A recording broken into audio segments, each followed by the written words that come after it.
There are a lot of broken builds in Skyrim, but for this dual-wield build, I don't just mean it's broken in terms of its combat effectiveness.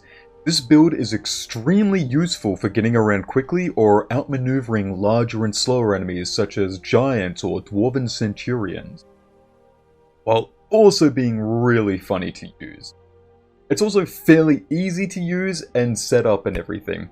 It doesn't really need a whole lot of investment if you want to focus on another build and just have to use this as a last resort, or even just help get around if you're on survival or something like that.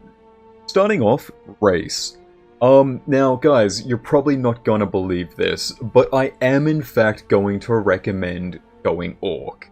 I know, me suggest Orc? Crazy, right? But seriously, once again, this is not necessary, and you can play as any race you want. It's just that Berserker Rage always just has obvious synergy with melee builds. Next, you need to level up one-handed by any means.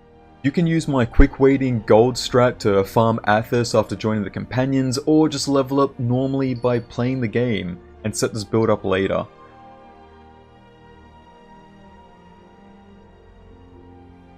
Hi. Hi, how are ya? After embarrassing Vilkas for being a nerd who no one likes, who is also dumb and weird looking and probably smells like the origin source of Taco Bell meat, finish up the quest and get your one-handed up. Now, the crucial perks that we are looking for here are both perks into Dual Flurry for the attack speed buff and Critical Charge, the sprinting power attack. Make sure that whatever level you grind to, it is high enough to get both of these perks. And make sure you get both points into Dual Flurry, and that's it. That's all the grinding that is required for this to work. At this point, with one-handed weapons, you should be able to spam the sprinting power attack infinitely, even with 0 stamina. Now, we head down to Riften. We want to go into the Warrens and into the Guardian Vault, where you can acquire Duskfang. Keep in mind, for this build, Duskfang/Dawnfang is not required. After defeating the ghost in the red area, you will then move on to the green area. This is the important one. With the green ghost defeated, you can now move into the side room where a named skeleton will rise up to fight you. Kill him and then read his note.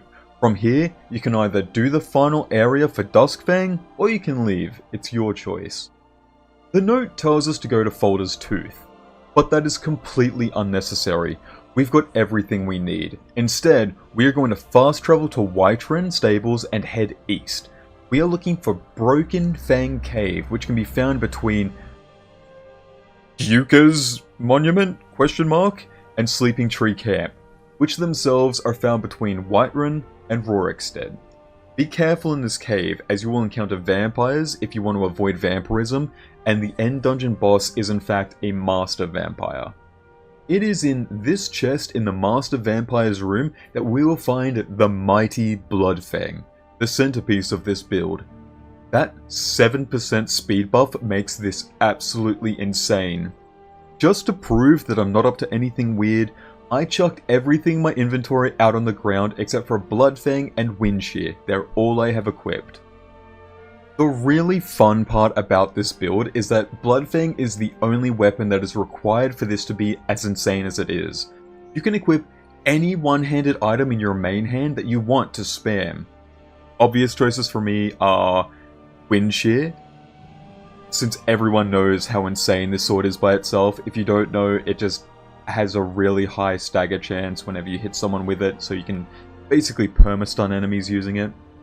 Mehrunes Razor. The extreme high attack speed gives you the best possibility to proc that insta-kill on annoying enemies, looking at you legendary difficulty dragons, while also giving you a lot of speed to get out of danger if you're quick enough. And lastly, the Mace of Molag Bal, just because it's an easy to get mace and does really good damage. If you're playing with a controller, it will probably be very difficult to utilize this in combat, as you're constantly moving forward and are moving at a very high speed. But that high speed still makes this worth knowing about in my opinion, because this build is even better at helping you get around quickly than it is in combat. If you're like me, and you play this game way too much, you'll thank me next time you're going through the Soul Cairn or the Forgotten Vale. I make a lot of Skyrim content if you want to subscribe, and I also usually stream Skyrim over on Twitch if you want to ever come over and say g'day. You can find a bunch of cool challenge runs I've done on this channel, and even a video I've done on how to set up my signature build, which is so strong, you can get through legendary difficulty on Skyrim without any crafting skills.